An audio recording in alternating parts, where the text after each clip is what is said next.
प्रजासत्ताक दिनाच्या भारतीय प्रजासत्ताक दिनाच्या भारतीय प्रजासत्ताक दिनाच्या छत्रपती शिवाजी महाराजांचा छत्रपती शिवाजी महाराजांचा महात्मा ज्योतिबा फुलेंचा लोकराजा शाहू महाराजांचा डॉक्टर बाबासाहेब आंबेडकरांचा लोकशाहीर अण्णाभाऊ साठेंचा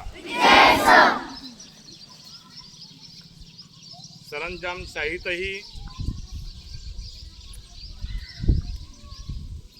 मानवतेचा कळवळा घेऊन लढणारे छत्रपती शिवाजी महाराज ज्यांचा श्वास कोंडला होता अशांना नवी धमनी देणारे महात्मा ज्योतिबा फुले लोकराजा शाहू महाराज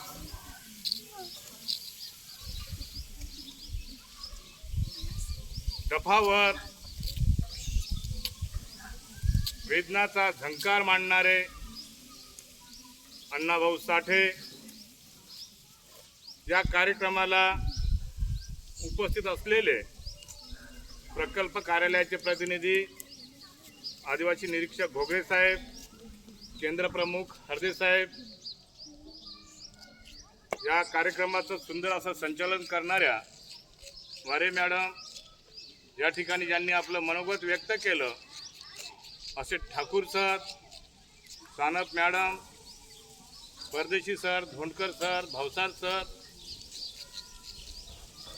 राठोड सर सय्यद मॅडम सोनून दादा Made sir Bhavsar sir Dhawale sir Vaibhav आणि एकूणच विद्यार्थी मित्रांनो भारतीय स्वातंत्र्य लढ्याचा इतिहास हा आपल्या समोर या ठिकाणी विस्तृतपणे हरदे सरांनी मांडला।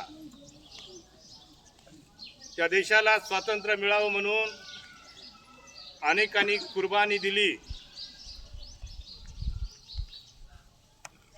महात्मा गांधी असतील, सावरकर असतील, भगतसिंग राजगुरू असतील, तंट्या भील, बिरसा मुंडा असेल, या सगळ्यांनी एक स्वप्न पाहिलं होतं की हा देश स्वतंत्र झाला पाहिजे। या देशातला जो कोणी शोषित श्रमजीवी कष्टकरी वंचित माणूस आहे त्या माणसाला सुख आणि समृद्धीने जगता यावं अशा पद्धतीचं स्वप्न पाहिलं होतं। स्वातंत्र्य मिळालं म्हणजे इथल्या झाडाखोडाला, पहाडाला, नद्या पर्वताला नाही तर इथल्या माणसाला स्वातंत्र्य मिळालं पाहिजे अशा स्वरूपाचं स्वप्न ते त्यांनी पाहिलं होतं। आणि म्हणून त्या स्वप्नाला खऱ्या अर्थानं आकार देण्याचं काम जर कुणी केलं असेल तर ते काम डॉक्टर बाबासाहेब आंबेडकरांनी केलेलं आहे। भारतीय संविधानामध्ये त्या सगळ्या गोष्टीचं प्रतिबिंब आपल्याला पाहायला मिळतं आणि म्हणून संविधान किती महत्त्वाचं आहे।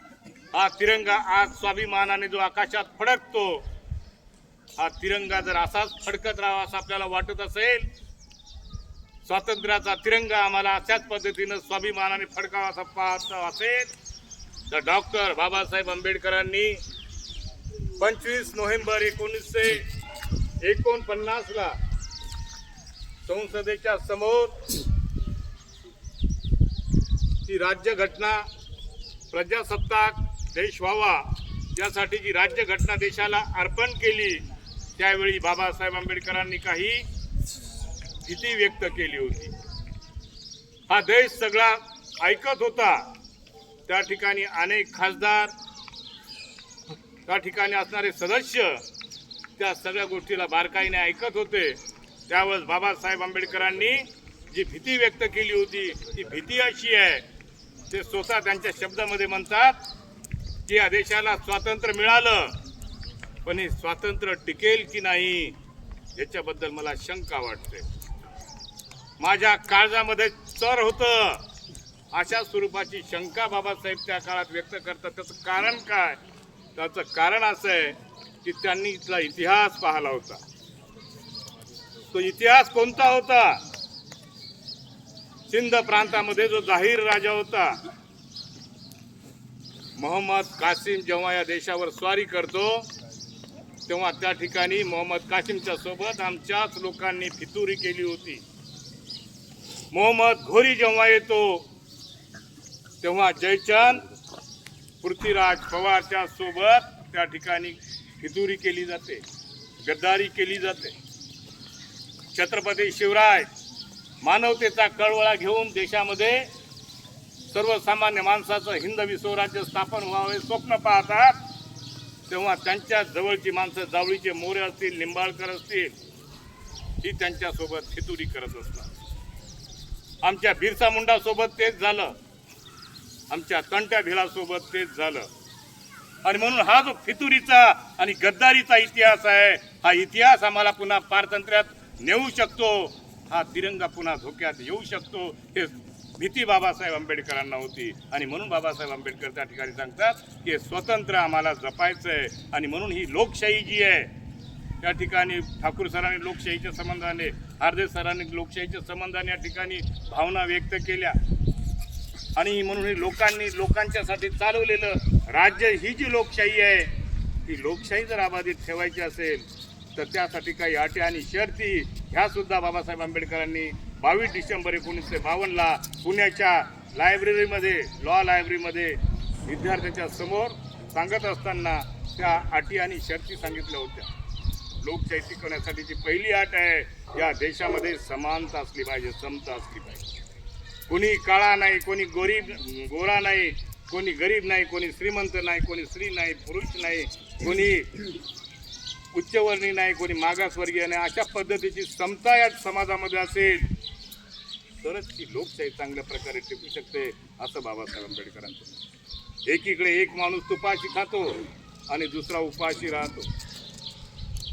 आजही आमच्या आदिवासी समाजामध्ये अनेक ठिकाणी लोकांना, लहान लहान बाळ ते कुपोषणानं मरतात. एकीकडे तुपाशी खाणारा वर्ग आहे आणि एकीकडे अन्ना वाचून मरणारा वर्ग आहे. ही समता समाजामध्ये असली पाहिजे. एकीकडे सुटाबुटामध्ये हजारो रुपयाचे कपडे घालून फिरणारी लोक आहेत, एकीकडे लाज राखावी एवढी चिठ्ठी लावून आजही आमचा आदिवासी समाज दऱ्याखोऱ्यामध्ये फिरतो. ही विषमता.